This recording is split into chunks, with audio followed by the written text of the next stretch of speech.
Vídeo 13. O profeta Elias, o fogo do céu e outros mistérios. Continuando o texto em 1 Reis, capítulo 18. O profeta Elias provoca os sacerdotes de Baal para provar qual dos dois, Baal ou o Senhor, seria Deus.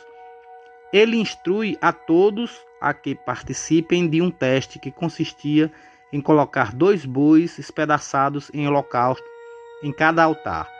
E aquele a quem o Deus atear fogo seria considerado Deus de fato. Tudo pronto para a prova, os sacerdotes de Baal iniciaram a cerimônia de invocação. Eles colocaram o novilho em cima do altar, o fizeram em pedaços e em seguida começaram a chamar pelo nome de Baal por uma manhã toda. Baal, responde-nos. Porém, nenhuma resposta do seu Deus foi ouvida, e eles entraram em êxtase, chegando ao ponto de se mutilarem com objetos pontiagudos como espadas e lanças. Isto tudo sobre os deboches de Elias. 1 Reis, capítulo 18, versículos de 27 a 28. Sendo já meio-dia, Elias escarnecia-os, dizendo: gritai com mais força, pois, seguramente, ele é Deus, mas estará entretido em alguma conversa, ou ocupado, ou em viagem, ou estará dormindo, e isso o acordará. Eles gritavam com efeito em alta voz e retalhavam-se, segundo o seu costume, com espadas e lanças, até se cobrirem de sangue. Porém, nada disto obteve sucesso, e o Deus deles não se manifestou. Chega então a vez de Elias, que, após pronunciar uma pequena frase, tem a sua oferta de imediato incendiada pela ação do seu Deus. 1 Reis, capítulo 18, versículos de 37 a 40. Ouvi-me, Senhor, ouvi-me, que este povo reconheça que vós, Senhor, sois Deus, e que sois vós que converteis os seus corações. Então, subitamente, o fogo do Senhor baixou do céu e consumiu o holocausto, a lenha, as pedras, a poeira e até mesmo a água da valeta. Vendo isso, o povo prostrou-se com o rosto por terra e exclamou: O Senhor é Deus, o Senhor é Deus. Elias disse-lhes: Tomai agora os profetas de Baal, não deixeis escapar um só deles. Tendo-os o povo agarrado, Elias levou-os ao vale de Cizom e ali os matou.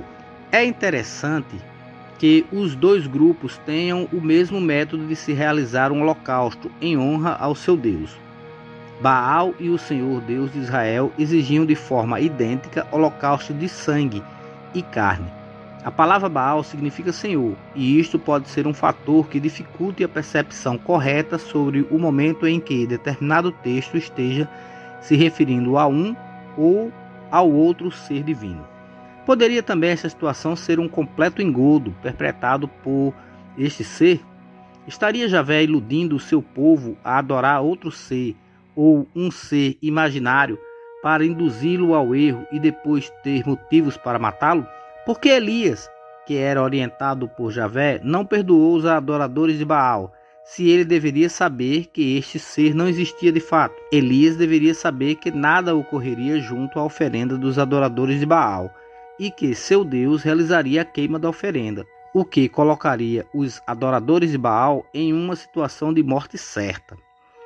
Ou então Elias não sabia nada disto e apenas confiava que seu Deus provaria que todos estavam em engano em adorar um ser inexistente ou um ser não tão poderoso quanto o seu Deus. Em Lucas capítulo 9, os apóstolos Tiago e João provocam Jesus a realizar a mesma ação contra umas pessoas que os desprezavam. A resposta foi algo estarrecedor. Jesus se desvincula totalmente do ser que consumiu com fogo holocaustos ofertados a si. Lucas capítulo 9, versículos de 53 a 56. Mas não o receberam a Jesus, porque o seu aspecto era como de quem ia a Jerusalém. E os seus discípulos, Tiago e João, vendo isto, disseram: Senhor, queres que digamos que desça fogo do céu e os consuma, como Elias também fez?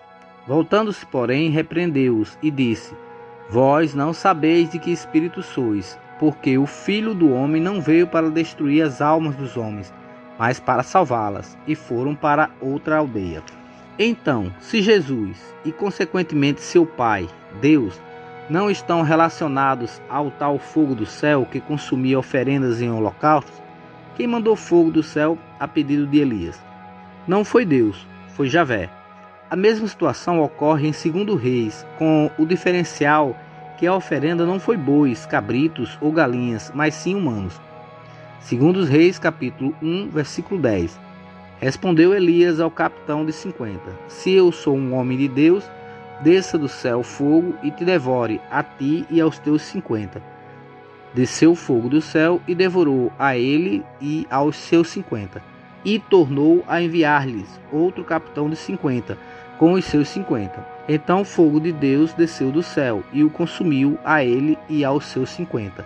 E tornou a enviar outro capitão dos terceiros 50, com os seus 50. Então subiu o capitão de 50 e veio, e pôs-se de joelho diante de Elias, e suplicou-lhe, e disse-lhe: Homem de Deus, peço-te, preciosa aos teus olhos, a minha vida e a vida destes 50 teus servos.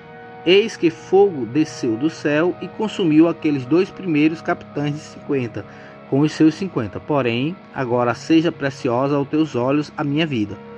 Então o anjo do Senhor disse a Elias: Desce com estes, não temas. E levantou-se e desceu com ele ao rei. No prosseguimento do texto, em 1 Reis capítulo 19, Elias foge para o deserto, para não ser morto pela rainha Jezabel, mulher do rei Acabe. Lá ele adormece e é acordado por um anjo que lhe oferece por 2 vezes alimento e água, pão cozido sobre as brasas e uma botija de água, para que conseguisse percorrer 40 dias e noites em direção ao monte Horebe, o monte do Senhor. Lá chegando, ele entra em uma caverna e recebe a visita do Senhor, que o questiona sobre o motivo dele se encontrar naquele local. No entanto, os detalhes sobre o que ocorre do lado de fora da caverna é que são interessantes. 1 Reis, capítulo 19, versículos de 9 a 13. E ali entrou numa caverna e passou ali a noite. E eis que a palavra do Senhor veio a ele e lhe disse: Que fazes aqui, Elias? E ele lhe disse: Saí para fora e põe-te neste monte, perante a face do Senhor. E eis que passava o Senhor, como também um grande e forte vento, que fendia os montes e quebrava as penhas, diante da face do Senhor. Porém o Senhor não estava no vento. E depois do vento, um terremoto. Também o Senhor não estava no terremoto. E depois do terremoto, um fogo. Porém, também o Senhor não estava no fogo. E depois do fogo, uma voz mansa e delicada. E sucedeu que, ouvindo-a, Elias envolveu o seu rosto na sua capa, e saiu para fora, e pôs-se à entrada da caverna. E eis que veio a ele uma voz que dizia: Que fazeis aqui, Elias? A presença do Senhor novamente é precedida de vários fenômenos físicos: vento forte, terremoto, fogo. Também nem é preciso dizer que um anjo acordar alguém após preparar para estes pães sobre brasas e lhe ofertar água que estava em sua posse em uma botija é no mínimo estranhíssimo e totalmente em desacordo com o que entendemos como sendo um ser angelical. Em 1 Reis, capítulo 22, é relatado que durante 3 anos não houve conflito entre a Síria e Israel. Porém, Josafé, rei de Judá, provocou o rei de Israel, Acabe, a entregar em confronto por causa de Ramote de Gileade, cidade estratégica situada no território de Gade, ao leste do rio Jordão. Todos os profetas fizeram boas predições. No entanto, Mica, que sempre profetizava maus presságios, disse, 1 Reis capítulo 22, versículo 17: Vi a todo o Israel disperso pelos montes, como ovelhas que não têm pastor. E disse o Senhor: Estes não têm senhor, torne cada um em paz para sua casa. No entanto, Acabe não acredita nas profecias de Mica e manda encarcerá-lo após ele ser ferido no queixo por Zedequias, filhos de Canaana. O interessante é que Mica afirma que as boas premonições ditas por seus profetas foi a ação de um espírito enviado por Javé para enganar, através de mentiras, o rei Acabe e levá-lo à morte. 1 Reis capítulo 22, versículos de 19 a 23. Então disse ele: Ouve, pois, a palavra do Senhor. Vi ao Senhor assentado sobre o seu trono, e todo o exército do céu estava junto a ele, a sua mão direita e a sua mão esquerda. E disse o Senhor: Quem induzirá Acabe a que suba e caia em Ramote de Gileade. E um dizia desta maneira e o outro doutra. Então saiu um espírito e se apresentou diante do Senhor e disse: Eu o induzirei. E o Senhor lhe disse: Com o quê? E disse ele: Eu sairei e serei um espírito de mentira na boca de todos os seus profetas. E ele disse: Tu o induzirás e ainda prevalecerás. Sai e faze assim. Agora, pois, eis que o Senhor pôs o espírito de mentira na boca de todos os teus profetas, e o Senhor falou mal contra ti. Acabe será ferido por uma flecha e não resistirá, morrendo em sua biga. Os cães lamberão seu sangue, como fora profetizado por Mica, em 1 Reis, capítulo 22, versículos de 37 a 38. E morreu o rei, e o levaram a Samaria, e sepultaram o rei em Samaria. E lavando-se o carro no tanque de Samaria, os cães lamberam o seu sangue. Ora, as prostitutas se lavavam ali, conforme a palavra que o Senhor tinha dito. O Deus de Israel trabalha com a mentira e a morte de pessoas para alcançar seus objetivos. O que há de divino nisto? Após a morte do rei Acabe, governa o rei de Judá, o filho de Asa, Josafá, que reinou por 25 anos, e após a sua morte foi substituído por Acasias, filho de Acabe. Acasias era também adorador de Baal-zebub. Após um acidente em que caiu da janela de um quarto alto, envia mensageiros para Ecrom, para indagar ao deus Baal-zebub se obteria a cura de suas mazelas.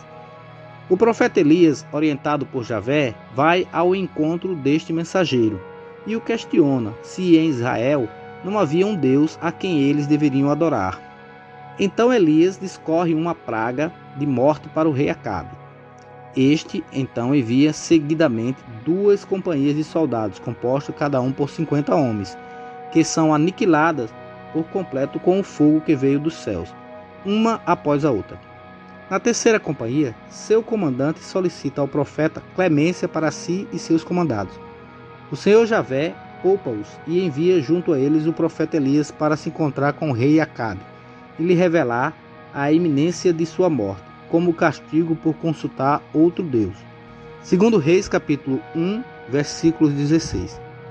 E disse-lhe: Assim diz o Senhor: Por que enviaste mensageiros a consultar a Baal-zebub, Deus de Ecrom? Porventura é porque não há Deus em Israel para consultar a sua palavra?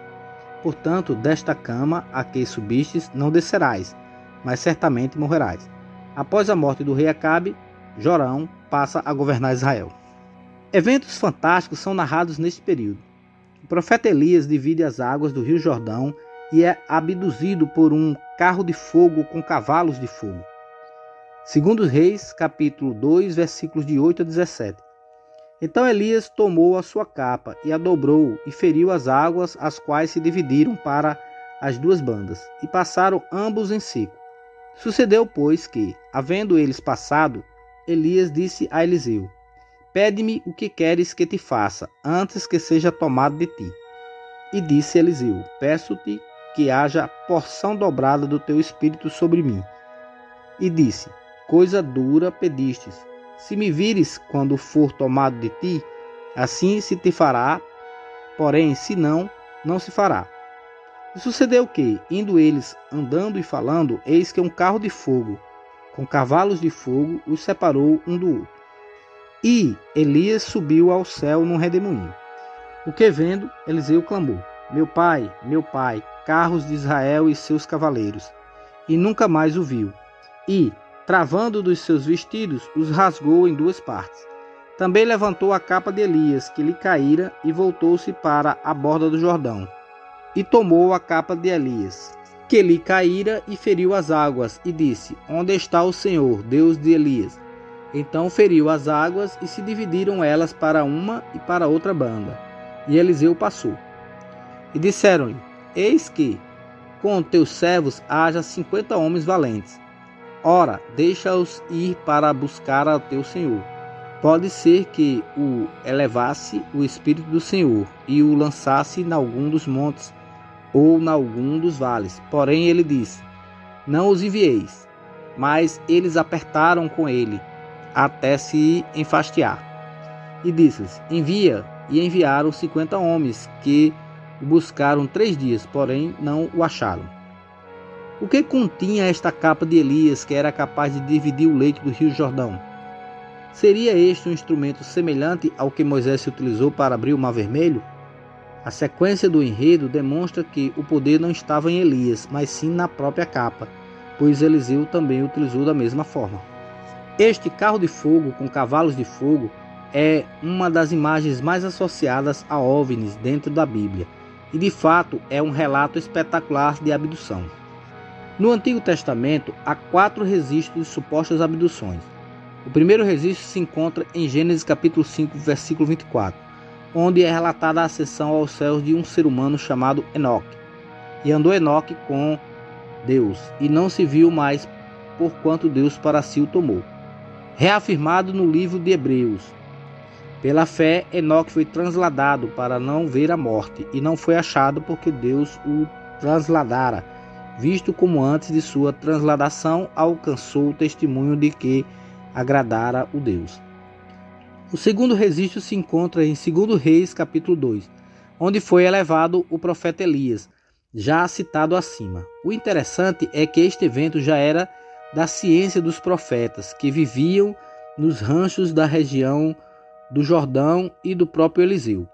Todos tinham a informação de que Elias seria tomado por cima de suas cabeças e levado ao céu em determinado dia. Só não sabiam como isto iria acontecer, mas tinham a informação precisa de que iria acontecer. 2 Reis, capítulo 2, versículo 3. Então os filhos dos profetas que estavam em Betel saíram a Eliseu e lhe disseram: sabes que o Senhor hoje tomará o teu senhor por cima da tua cabeça? E ele disse: também eu bem o sei, calai-vos. O terceiro registro de uma abdução está em Salmos, capítulo 18, versículos de 4 a 19. E ocorreu com nada mais, nada menos que Davi, um dos mais famosos reis israelitas da antiguidade. Salmo, capítulo 18, versículos de 6 a 19. Na minha angústia, invoquei o Senhor, gritei por socorro ao meu Deus. Ele do seu templo ouviu a minha voz, e o meu clamor lhe penetrou os ouvidos. Então a terra se abalou e tremeu, vacilaram também os fundamentos dos montes, e se estremeceram porque ele se indignou. Das suas narinas subiu fumaça, e fogo devorador da sua boca. Dele saíram brasas ardentes. Baixou ele os céus e desceu, e teve sobre os pés densa escuridão. Cavalgava um querubim e voou, sim, levado velozmente nas asas do vento. Das trevas fez um manto em que se ocultou. Escuridade de águas e espessas nuvens do céu eram o seu pavilhão. Do resplendor que diante dele havia, as densas nuvens se desfizeram em granizo e brasas flamejantes. Trovejou, então o Senhor, nos céus, o Altíssimo levantou a voz e houve granizo e brasas de fogo. Despediu as suas setas e espalhou os meus inimigos, multiplicou os seus raios e os desbaratou. Trouxe-me para um lugar espaçoso, livrou-me, porque ele se agradou de mim. O quarto registro ocorreu com o profeta Ezequiel e foi narrado no livro que leva o seu nome, em 3 passagens diferentes. Ezequiel capítulo 3, versículos de 11 a 15. Eia, pois, vai aos do cativeiro e aos filhos do teu povo, e lhes falarás e lhes dirás: assim diz o Senhor Jeová, quer ouçam, quer deixem de ouvir.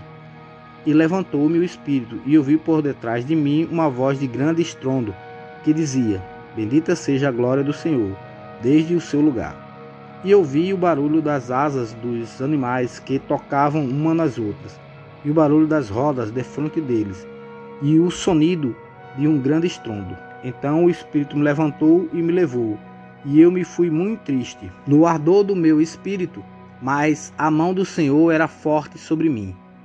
E vi aos dos cativeiros a Tel Abib, distante 1.100 km do lugar onde estava, que moravam junto ao rio Quebar, e eu morava onde eles moravam. E fiquei ali 7 dias, pasmado por meio deles. Em Ezequiel capítulo 8, versículos de 14 a 15. No 6º ano, no 6º mês, aos 5 dias do mês, estando eu sentado em minha casa, e os anciões de Judá assentados diante de mim, sucedeu que ali a mão do Senhor Deus caiu sobre mim. Olhei e eis uma figura como de fogo, desde os seus lombos e daí para baixo era fogo, e dos seus lombos para cima como o resplendor de metal brilhante. Estendeu ela dali uma semelhança de mãos e me tomou pelos cachos da cabeça.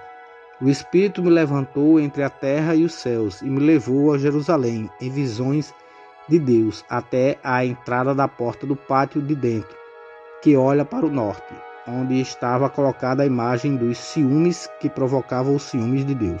Em Ezequiel capítulo 11, versículos de 23 a 25.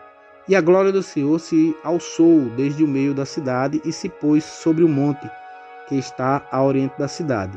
Depois o Espírito me levantou e me levou em visão à Caldeia para os do cativeiro, pelo Espírito de Deus. E se foi de mim a visão que eu tinha visto. E falei aos do cativeiro todas as coisas que o Senhor me tinha mostrado. Mas, será que encontraremos passagens que relatam ações de abduções também no Novo Testamento? No livro de Atos, capítulo 8, versículos de 39 a 40, encontramos o relato da transladação do corpo de Filipe, um dos 7 diáconos da igreja primitiva, quando caminhava na estrada que descia para Gaza, e deixado corporalmente em Azoto, cidade que ficava no litoral do Mediterrâneo, sem que ele ou alguém soubesse informar como fora parar ali. No dizer do evangelista Lucas, o Espírito do Senhor arrebatou a Filipe e Filipe se achou em Azoto. Não há uma descrição detalhada sobre a aparição do Espírito do Senhor neste caso, ou mesmo sobre como este ser seria fisicamente, ao contrário das aparições do Antigo Testamento, como a que ocorreu com Ezequiel, Elias e Davi, recheada de detalhes como barulhos, tremores, luzes, cores, fogo, fumaça, formas metálicas, descrição de percursos realizados e visto do alto. No entanto, Filipe foi realmente levado em seu corpo físico de um lugar para o outro.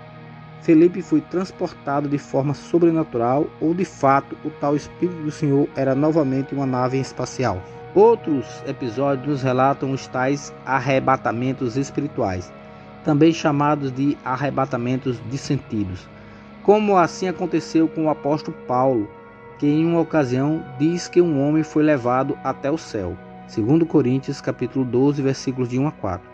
Em verdade que não convém gloriar-me, mas passarei as visões e revelações do Senhor. Conheço um homem em Cristo que, há 14 anos, se no corpo não sei, se fora do corpo não sei, Deus o sabe, foi arrebatado até o terceiro céu. E sei que o tal homem, se no corpo, se fora do corpo não sei, Deus o sabe, foi arrebatado ao paraíso, e ouviu palavras inefáveis de que ao homem não é lícito falar. O profeta do Apocalipse, João, disse várias vezes que fora arrebatado em espírito até o céu. Apocalipse 4, versículo 2. E logo fui arrebatado em espírito, e eis que um trono estava posto no céu, e um assentado sobre o trono.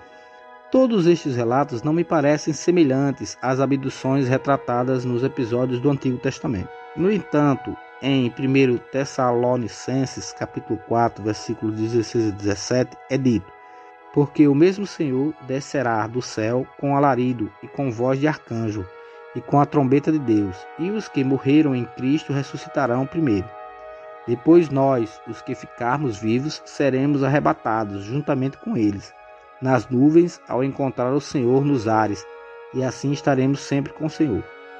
Até que ponto os dizeres, descerá do céu com alarido, e com voz de arcanjo, e com a trombeta de Deus, podem estar se referindo a algo físico, no sentido de uma máquina, e não tão somente a efeitos da realidade física na presença dos seres celestiais? Ou tudo isso não passaria de alegorias para expressar a magnificência da aparição de seres divinos ou celestiais? E o arrebatamento será fruto de uma força proveniente de uma nave espacial, ou do próprio Deus, ou do seu Filho Jesus? De fato, algo como arrebatar pessoas em vida para os céus não seria nada surpreendente para o ser que criou todo o universo e suas criaturas com o simples poder do desejar ou da sua palavra. mas que soa algo bastante semelhante aos textos que relatam abduções. Isto é verdade. Temos também a declaração do apóstolo Paulo, de que todos os crentes que estiverem vivos, quando do retorno de Jesus, não passarão pela morte física, mas serão arrebatados corporalmente ao céu.